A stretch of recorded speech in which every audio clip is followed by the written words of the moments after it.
My fellow citizens, tonight is my last opportunity to speak to you from the Oval Office as your president. I am profoundly grateful to you for twice giving me the honor to serve, to work for you and with you, to prepare our nation for the 21st century. And I'm grateful to Vice President Gore, to my cabinet secretaries, and to all those who have served with me for the last 8 years. This has been a time of dramatic transformation, and you have risen to every new challenge. You have made our social fabric stronger, our families healthier and safer, our people more prosperous. You, the American people, have made our passage into the global information age an era of great American renewal. And all the work I have done as president, every decision I have made, every executive action I have taken, every bill I have proposed and signed, I've tried to give all Americans the tools and conditions to build a future of our dreams in a good society with a strong economy, a cleaner environment, and a freer, safer, more prosperous world. I have steered my course by our enduring values: opportunity for all, responsibility from all, a community of all Americans. I have sought to give America a new kind of government, smaller, more modern, more effective, full of ideas and policies appropriate to this new time, always putting people first, always focusing on the future. Working together, America has done well. Our economy is breaking records with more than 22 million new jobs, the lowest unemployment in 30 years, the highest home ownership ever, the longest expansion in history. Our families and communities are stronger. 35 million Americans have used the family leave law. 8 million have moved off welfare. Crime is at a 25-year low. Over 10 million Americans receive more college aids, and more people than ever are going to college. Our schools are better. Higher standards, greater accountability, and larger investments have brought higher test scores and higher graduation rates. More than 3 million children have health insurance now, and more than 7 million Americans have been lifted out of poverty. Incomes are rising across the board. Our air and water are cleaner, our food and drinking water are safer, and more of our precious land has been preserved in the continental United States than at any time in 100 years. America has been a force for peace and prosperity in every corner of the globe. I'm very grateful to be able to turn over the reins of leadership to a new president, with America in such a strong position to meet the challenges of the future. Tonight I want to leave you with 3 thoughts about our future.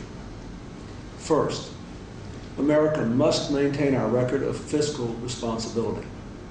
Through our last 4 budgets, we've turned record deficits to record surpluses, and we've been able to pay down $600 billion of our national debt, on track to be debt-free by the end of the decade for the first time since 1835. Staying on that course will bring lower interest rates, greater prosperity, and the opportunity to meet our big challenges. If we choose wisely, we can pay down the debt, deal with the retirement of the baby boomers, invest more in our future, and provide tax relief. Second, because the world is more connected every day in every way, America's security and prosperity require us to continue to lead in the world. At this remarkable moment in history, more people live in freedom than ever before. Our alliances are stronger than ever. People all around the world look to America to be a force for peace and prosperity, freedom and security. The global economy is giving more of our own people and billions around the world the chance to work and live and raise their families with dignity. But the forces of integration that have created these good opportunities also make us more subject to global forces of destruction, to terrorism, organized crime, and narco-trafficking, the spread of deadly weapons and disease, the degradation of the global environment.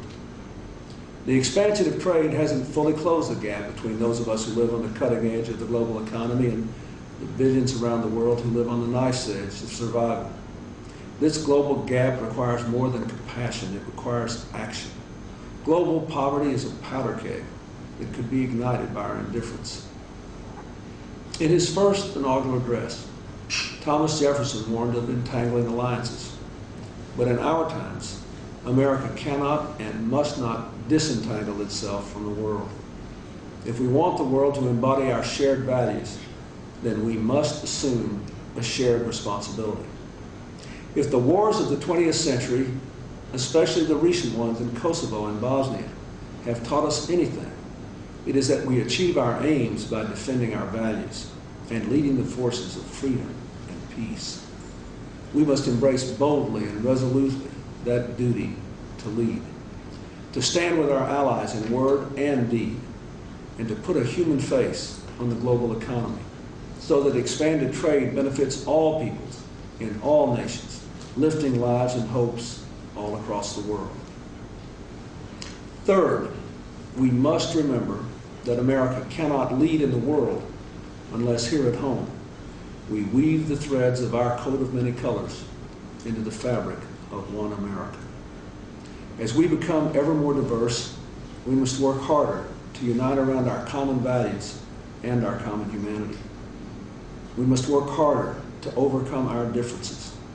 In our hearts and in our laws, we must treat all our people with fairness and dignity, regardless of their race, religion, gender, or sexual orientation, and regardless of when they arrived in our country, always moving toward the more perfect union of our founders' dreams. Hillary, Chelsea, and I join all Americans in wishing our very best to the next president, George W. Bush, to his family and his administration in meeting these challenges and in leading freedom's march in this new century. As for me, I'll leave the presidency more idealistic, more full of hope than the day I arrived, and more confident than ever that America's best days lie ahead. My days in this office are nearly through, but my days of service, I hope, are not. In the years ahead, I will never hold a position higher or a covenant more sacred than that of President of the United States. But there is no title I will wear more proudly than that of citizens. Thank you. God bless you, and God bless America.